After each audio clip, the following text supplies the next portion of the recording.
জ্বালানি তেলের দাম বেড়েছে, তারপরও মানুষ ঘন্টার পর ঘন্টা লাইনে দাঁড়িয়ে তেল পাচ্ছে না।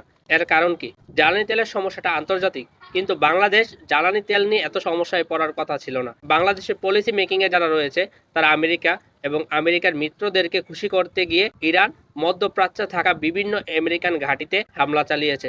বাংলাদেশ নিন্দা প্রস্তাব জানিয়েছে। ইরান বাংলাদেশ থেকে নিন্দা প্রস্তাব জানানোটা আশা করে নাই, যার ফলশ্রুতিতে বাংলাদেশের সবচেয়ে বড় তেলবাহী জাহাজ বাংলার জয়যাত্রা যখন হরমুজ প্রণালীর কাছে গেল, ইরান তখন বাংলার জয়যাত্রাকে হরমুজ প্রণালীতে প্রবেশের অনুমতি দিল না, যার ফলে বাংলাদেশে এক ভয়াবহ তেল সংকট দেখা দিয়েছে। জ্বালানি তেলের দাম বৃদ্ধি করাতে অনেকে মনে করতে পারেন সরকার হয়তো নতুন কোনো দেশ থেকে জ্বালানি তেল আমদানি করেছে। এই ধারণাটা সম্পূর্ণ ভুল। সরকার এখন পর্যন্ত নতুন কোনো দেশ থেকে জ্বালানি তেল আমদানি করতে পারে নাই। আন্তর্জাতিক বাজারে জ্বালানি তেলের দাম বৃদ্ধি পেয়েছে, এটা সত্যি। সরকার জ্বালানি তেলের দাম বৃদ্ধি করাতে যারা তেলগুলো সিন্ডিকেট করে রেখেছিল তারা আগের তেলগুলোকেই বর্তমানে নতুন দরে বিক্রি করতেছে। অকটেল পেট্রোল প্রতি লিটারে 19 থেকে 20 টাকা করে বৃদ্ধি পেয়েছে। ডিজেল প্রতি লিটারে 15 টাকা করে বৃদ্ধি পেয়েছে। কেরোসিন প্রতি লিটারে 18 টাকা করে বৃদ্ধি পেয়েছে।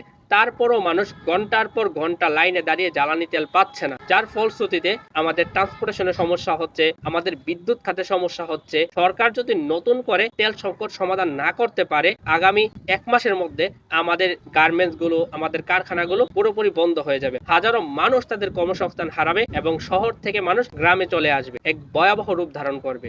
বাংলাদেশ হচ্ছে একটি দুর্বল দেশ। বাংলাদেশের সরকারের উচিত ছিল এখানে কারো পক্ষ না নেওয়া, অর্থাৎ চুপচাপ থাকা। আপনাকে কে বলেছে একটা দেশকে বিপদে ফেলাতে? আপনাকে কে অনুমতি দিয়েছে যে ইরান যে মধ্যপ্রাচ্যের দেশগুলোতে আমেরিকার ঘাঁটিতে হামলা করেছে আপনি নিন্দা প্রস্তাব জানিয়েছেন আপনি আমেরিকার মন জয় করতে গিয়ে, যার ফলে হরমুজ প্রণালীতে বাংলাদেশের জাহাজগুলোকে ইরান প্রবেশ করতে দিচ্ছে না, খুব সীমিত পরিমাণে দিচ্ছে। প্রতি মাসে আমাদের যে পরিমাণ তেল দরকার তার অর্ধেক তেলও আমরা আমদানি করতে পারছি না। বাংলাদেশ বর্তমানে জ্বালানি সংকটের সর্বকালের সব থেকে ভয়াবহ পর্যায়ে অবস্থান করছে। বাংলাদেশ সরকারের উচিত জ্বালানি তেলের বিকল্প উৎস খুঁজে বের করা।